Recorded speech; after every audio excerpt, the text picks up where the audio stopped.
Hello friends, good morning. Welcome to our channel Target with Lalan Sharma. Today we will discuss about resolution of a vector in 2D and 3D. तो आइए देखते हैं resolution of a vector in a plane या rectangular component और इसे कहा जाता है 2D। तो मान लेते हैं विद्यार्थी कोई वेक्टर है A, तो ये एक्स एक्सिस और वाई एक्सिस कंपोनेंट में इसे डिवाइड करना है। तो यहां से इसका एंगल है एक्स एक्सिस से इस वेक्टर का एंगल है अल्फा और इसे माना गया हो ओबी को मान लिया गया है ए एक्स और ओसी को मान लिया गया है ए वाई। और एक्स एक्सिस डायरेक्शन में विद्यार्थी यूनिट वेक्टर होता है आई कैप, वाई एक्सिस डायरेक्शन में यूनिट वेक्टर होता है जे कैप। तो यहां पे देखा जाए वेक्टर ए इक्वल टू हो जाएगा vector O B plus vector b a. तो यहां पे ये चीज किया गया है, ओ बी अपने स्थान पर रहेगा लेकिन बी ए वेक्टर के स्थान पे हम लोग लिख सकते हैं ओसी वेक्टर। ध्यान दें, ओसी वेक्टर लिखे। अब ओबी वेक्टर ओबी, वेक्टर ओबी अगर इसका मैग्नीट्यूड हमें मालूम है ए एक्स, तो ए एक्स आई कैप कह देंगे तो उसके स्थान पे लिख सकते हैं वेक्टर ओबी के स्थान पे लिख सकते हैं ए एक्स आई कैप। वेक्टर ओसी के स्थान पे लिख सकते हैं ए वाई जे कैप। अगर इसका मैग्नीट्यूड मालूम है तो यूनिट वेक्टर लगा देने से वो वेक्टर के बराबर हो जाएगा ओसी वेक्टर के। ये इक्वेशन फर्स्ट हो गया। हाँ, अगर मैग्नीट्यूड की जरूरत है a equal to under root coefficient of i का square plus coefficient of j का square. In right angle triangle में हम लोग देख रहे हैं कास अल्फा इक्वल टू, अगर ये एंगल आपको मालूम है विद्यार्थी तो इसके रिस्पेक्ट में आपको फाइंड करना है। तो कास अल्फा इक्वल टू होता है बेस अपॉन हाइपोटेनियस, मैग्नीट्यूड में देखें बेस अपॉन हाइपोटेनियस, बेस है ए एक्स अपॉन हाइपोटेनियस माने वेक्टर ए का मैग्नीट्यूड ए है, ये हो गया। तो ऐसी दशा में ए एक्स वेक्टर हो जाएगा ए कास अल्फा और ए एक्स मतलब हॉरिजॉन्टल कंपोनेंट। ये देखिए ए एक्स मतलब हॉरिजॉन्टल कंपोनेंट, इसीलिए यहाँ पे लिखा है s c, horizontal component a x equal to आ गया ए कास अल्फा। फिर उसी ट्रायंगल में sine alpha equal to perpendicular upon hypotenuse, तो परपेंडिकुलर आपका है a y upon hypotenuse a, तो ए वाई इक्वल टू हो जाएगा a sine alpha. A y क्या है? Vertical component. तो आपको यही कंपोनेंट ही तो बताना है, ए एक्स ए वाई, वो न्यूमेरिकल में पूछेगा तो हम लोग निकालेंगे। आगे कह रहा है putting the value of A X and A Y in equation first. जो ए एक्स और ए वाई वैल्यू हम लोग निकाले हैं वो इक्वेशन फर्स्ट में रखते हैं। तो रखते हैं तो वेक्टर ए इक्वल टू हो जाएगा ए एक्स का स्थान कितना आया है ए cos alpha I cap plus A Y के स्थान पे आया कितना ए साइन अल्फा जे कैप। आपका ये वेक्टर हो गया, ए के मैग्नीट्यूड और अल्फा के टर्म में आपका आया ये। अब यहां से एंगल भी पूछ सकता है ये अल्फा कितना है, अगर ऐसा है तो dividing equation third by equation second. तो ये इक्वेशन सेकेंड है, ये इक्वेशन थर्ड है, इतने में इतने से डिवाइड करना है। तो a sine alpha upon a cos alpha is equal to a y upon a x. तो ए से ए कैंसिल हो जाएगा, यहाँ पे ए से ए यहाँ कैंसिल हो जाएगा। तो tan alpha equal to a y, tan alpha equal to a y मतलब vertical component upon horizontal component, इतना है। तो alpha equal to tan inverse a y upon a x. हाँ, अगर a x a y magnitude में equal हो गए तो अल्फा ये 45 डिग्री हो जाएगा। तो बस यही इतना कंसेप्ट था विद्यार्थी, इसी से आपका टोटल काम हो जाएगा। इसका कंपोनेंट जो दे रहेगा वो हमको डिवाइड करना रहेगा एक्स एक्सिस या वाई एक्सिस। हाँ, आपसे जो गलती हो सकती है उसको सुधारा जा सकता है। यहाँ पे नोट में एक फिगर आपके लिए बनाया गया है, इस पर भी न्यूमेरिकल रहेगा। तो ये हॉरिजॉन्टल कंपोनेंट एक्स एक्सिस पे हो गया और ये वर्टिकल कंपोनेंट वाई एक्सिस पे हो गया। न्यूमेरिकल में अगर कह दिया ये वेक्टर ए है, ये वेक्टर ए वर्टिकल कंपोनेंट से बीटा एंगल पर अगर कोई वेक्टर है तो उसका वर्टिकल कंपोनेंट और हॉरिजॉन्टल कंपोनेंट कितना होगा।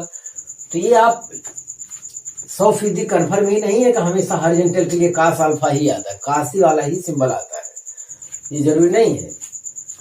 यस, ध्यान दें। तो ये बीटा है, इसके लिए ये वाला कंपोनेंट कास बीटा हो जाएगा। ये लिखा है vertical component VC equal to क्या हो जाएगा, वेक्टर ए के मैग्नीट्यूड का जो वर्टिकल कंपोनेंट होगा वो क्या हो जाएगा, ए कास beta.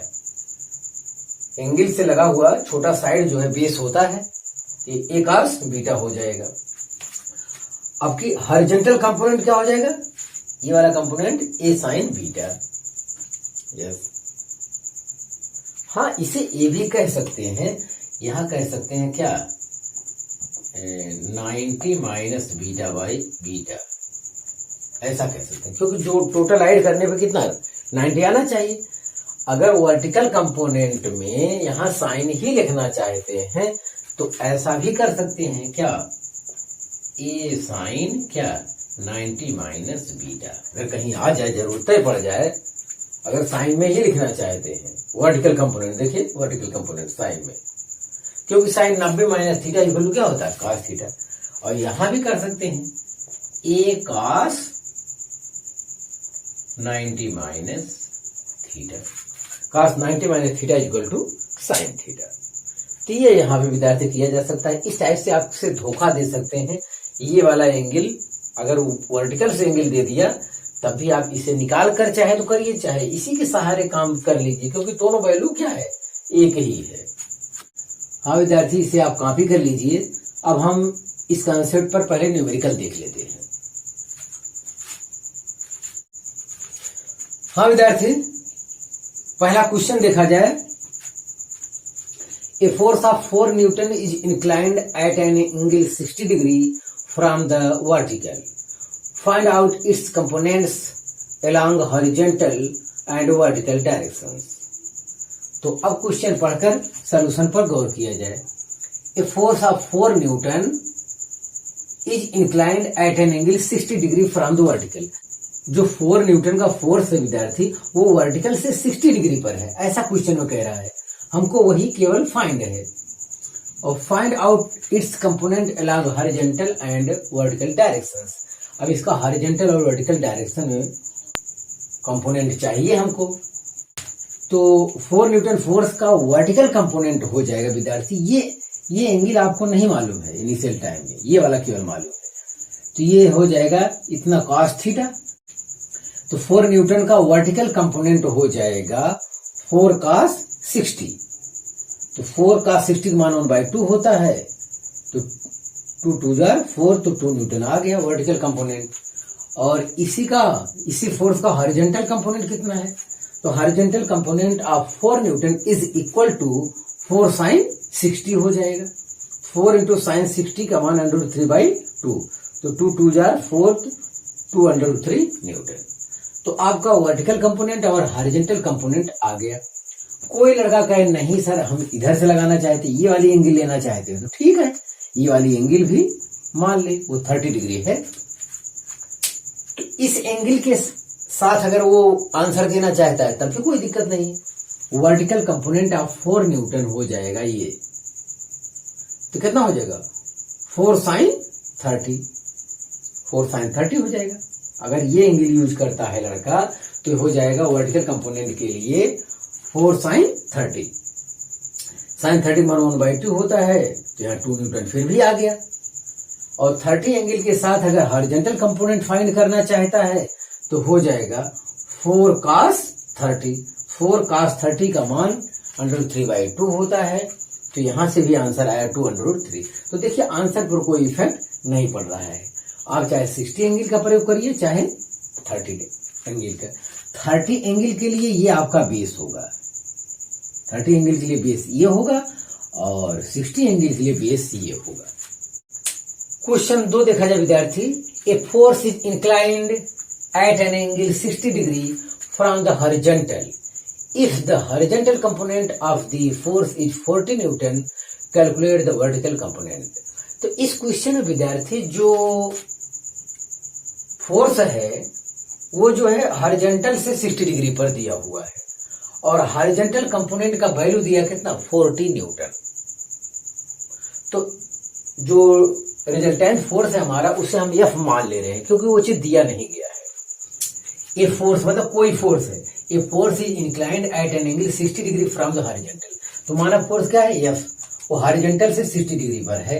Yes, if the horizontal component of the force is 40 newton, तो इस फोर्स का हॉरिजॉन्टल कंपोनेंट क्या हो जाएगा, horizontal component of force is equal to F का 60, और हॉरिजॉन्टल कंपोनेंट कितना दिया हो 40 न्यूटन, तो यहाँ हमने 40 लिख दिया। तो एफ इंटू cos 60 का मान 1/2, तो 2 से मल्टीप्लाई किया तो एफ इक्वल टू आया 80 न्यूटन। 80 न्यूटन ये हमारा रिजल्टेंट फोर्स है। अब इसका हमको फाइंड करना क्या, वर्टिकल कंपोनेंट। देखिए कह रहा है कैलकुलेट द वर्टिकल कंपोनेंट, तो वर्टिकल कंपोनेंट बड़ी आसानी से आ जाएगा। Vertical component of the force is equal to F sine 60। तो एफ मतलब टोटल फोर्स हम निकाल चुके हैं, 80 हो गया इंटू साइन 60/3/2, तो 240, तो आ गया 40/3 न्यूटन। तो इसका वर्टिकल कंपोनेंट विद्यार्थी हमसे पूछा था, वो हम निकाल चुके हैं। तो विद्यार्थी आप इसे कॉपी कर लीजिए, तो फिर आगे का कॉन्सेप्ट हम देखते हैं। हाँ विद्यार्थी, आगे का कॉन्सेप्ट देखा जाए, resolution of a vector in 3 dimensions. तो 3 डायमेंशन के अंतर्गत विद्यार्थी आपका ये क्यूब लिया गया है जिसमें एक्स एक्सिस, वाई एक्सिस और जेड एक्सिस तीनों होते हैं, और तीनों एक्सिस में यूनिट वेक्टर को दर्शाया गया है। यस, ध्यान दिया जाए तो यहाँ पे कोई वेक्टर ए है, इसको एक्स एक्सिस, वाई एक्सिस और जेड एक्सिस के कंपोनेंट में डिवाइड करना है।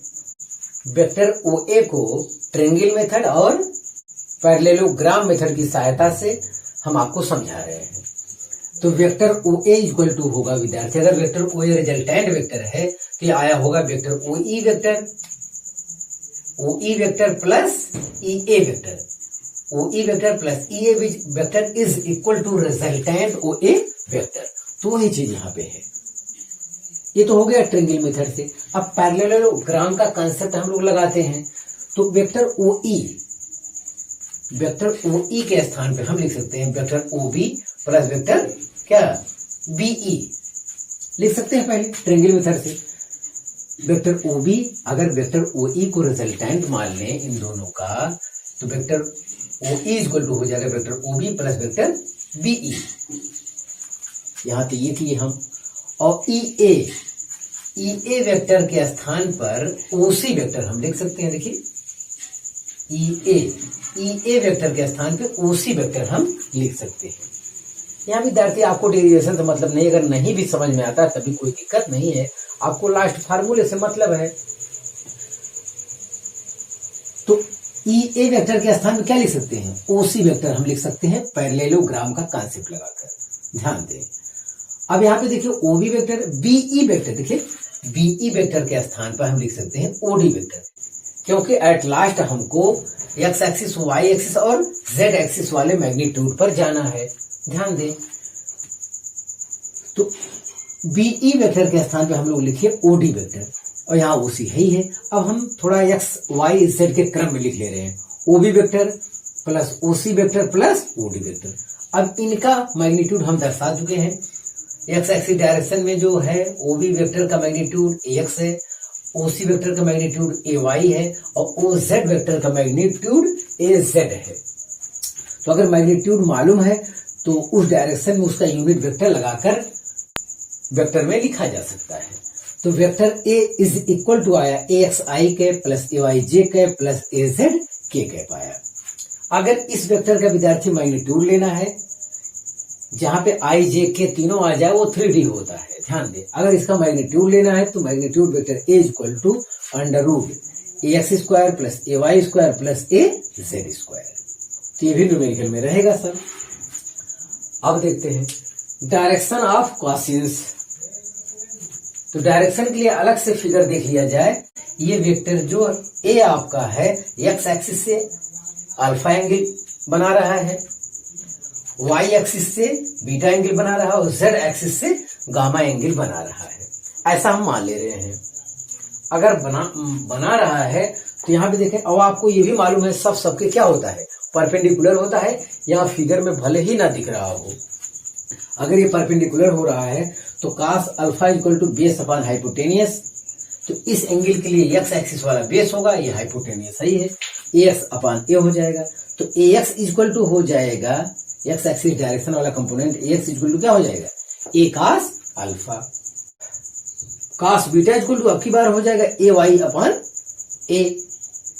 cos बीटा के लिए cos बीटा के लिए ये वाला बेस हो जाएगा, बेस अपॉन हाइपोटेनियस, तो ay अपॉन a, तो ay equal to a cos beta. ठीक उसी प्रकार से cos गामा इक्वल टू हो जाएगा az अपॉन a, तो az equal to a cos beta. cos alpha cos beta cos gamma क्या कहते हैं, यहाँ पे देखिए cos alpha cos beta and cos gamma are direction cosines of the vector. ध्यान दें, अब यही जो वैल्यू हमारा आया ax ay az, इसे हम इक्वेशन फर्स्ट और इक्वेशन सेकेंड में पुट करेंगे तो और कुछ रिजल्ट हम फाइंड करना चाहते हैं। तो आप पहले इसे कॉपी कर लीजिए। हाँ विद्यार्थी, आगे का कॉन्सेप्ट देखा जाए तो विद्यार्थी यहाँ फिगर हटा देने से हमारा आगे का कॉन्सेप्ट यहीं पर कंप्लीट हो गया। तो यहाँ पे आगे का कॉन्सेप्ट है, यहां से शुरू होगा, putting the value of ax ay and az in equation first and second respectively. तो यही ax ay az वैल्यू जो है इक्वेशन फर्स्ट में रखेंगे और सेकेंड में रखेंगे। फर्स्ट इक्वेशन में रखेंगे तो यही चीज फिर वेक्टर फॉर्म में मिलेगा cos अल्फा cos बीटा और cos गामा के टर्म में।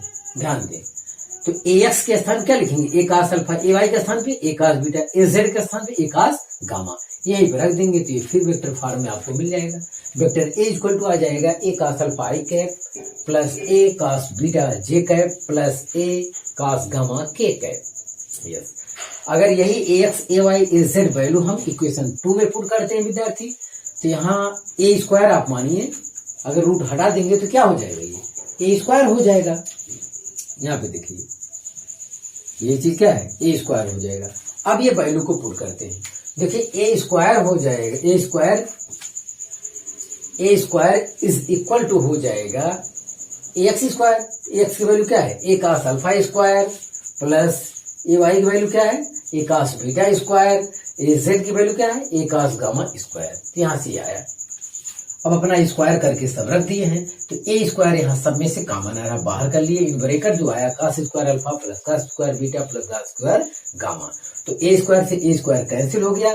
यहाँ जो रिलेशन मिल रहा है कॉसिन वाला, वो रिलेशन है cos square alpha plus cos square beta plus cos square gamma equal to 1। तो इस टाइप का सवाल कंपटीशन में आया है एक आध बार, तो ऑप्शन में ये वाला रिलेशन जो रहेगा उसी को आपको सही बनाना है।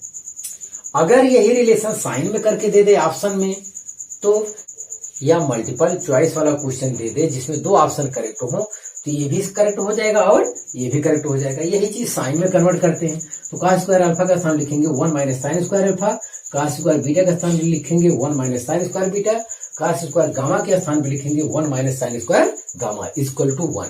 तो 1 प्लस 1 प्लस 1 3 हो गया, माइनस सबको इकट्ठा कर लिए साइन वाले को, इन ब्रैकेट आया sign square alpha plus sine square beta plus sine square gamma.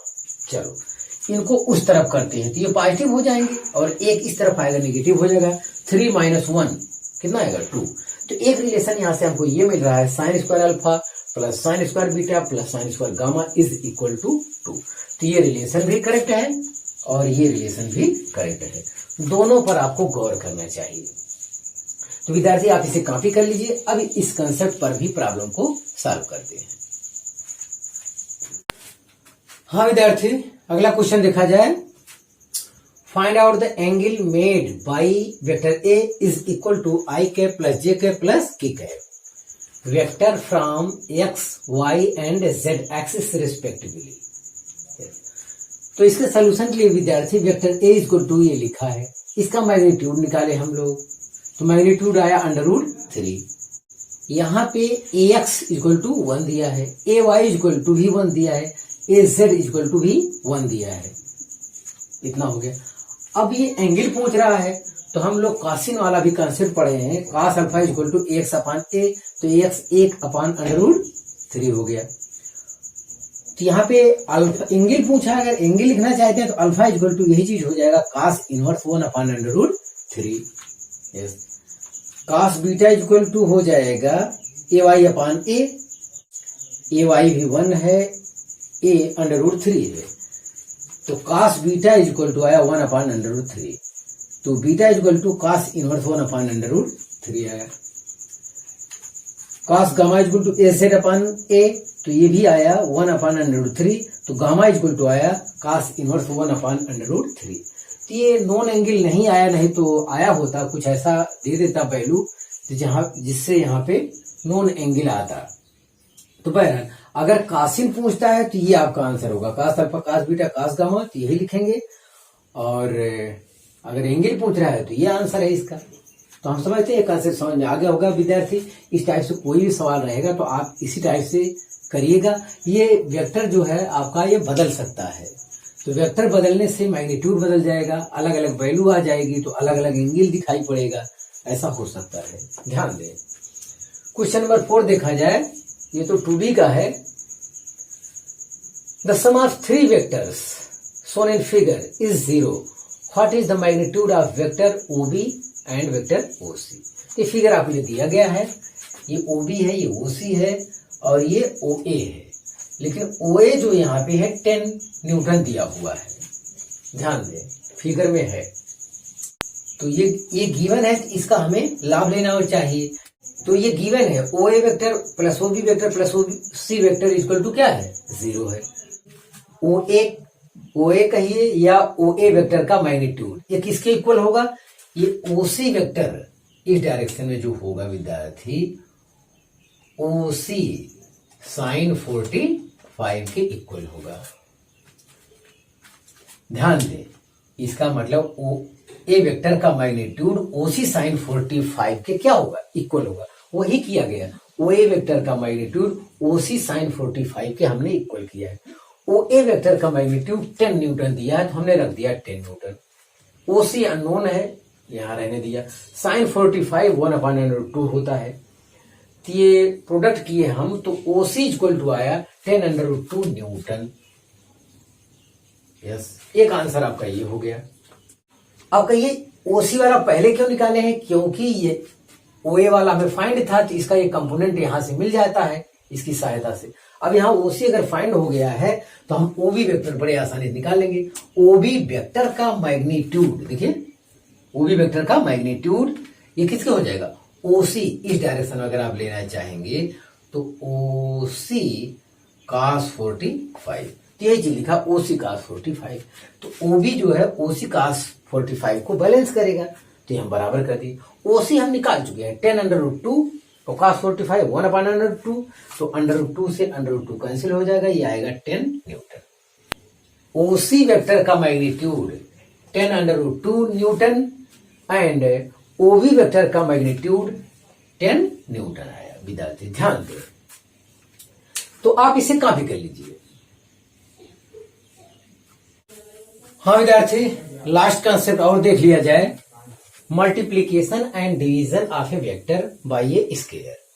तो यहां पे देखा जाए, if there is a vector a and a scalar k and if vector b equal to k a and vector c equal to vector a upon k where k is greater than 0, then विद्यार्थी यहां मतलब ये है कि किसी vector में अगर हम के से गुणा करते, के मतलब 2 3 4 5, तो जितने से गुणा करेंगे उतने टाइम्स वेक्टर का मैग्नीट्यूड इंक्रीज कर जाएगा।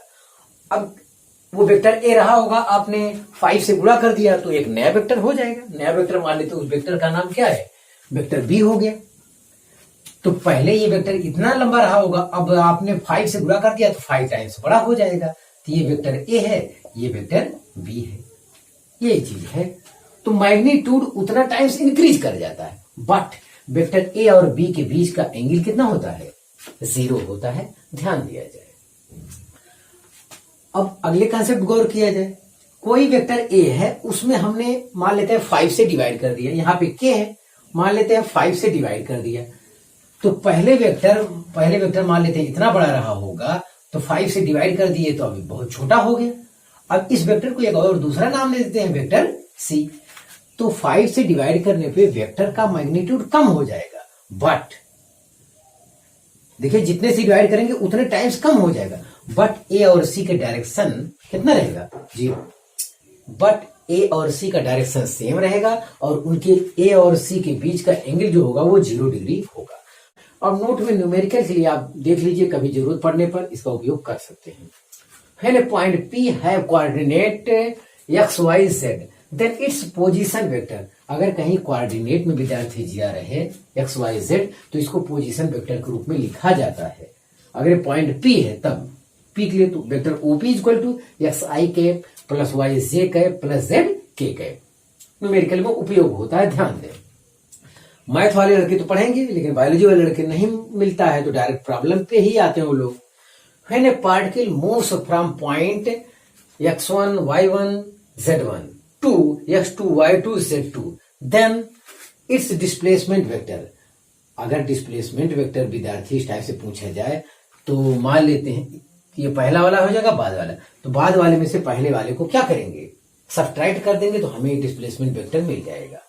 जैसे ये आर वेक्टर आया है, अगर ये ए होता ये बी मान लेते हैं पॉइंट होता, तो ये ओ ए बराबर हो जाता, पहला वाला vector O A equal to क्या हो जाता, x1 i cap y1 j cap plus z1 k cap.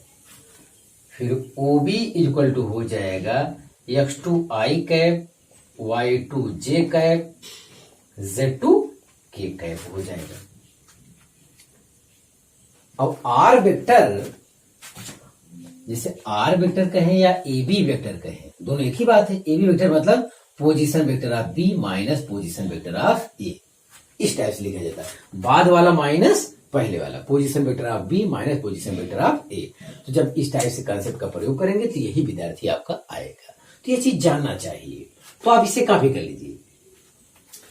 हाँ विद्यार्थी, आज बस इतना ही। आप मेहनत से पढ़ाई करते रहें। All the very best.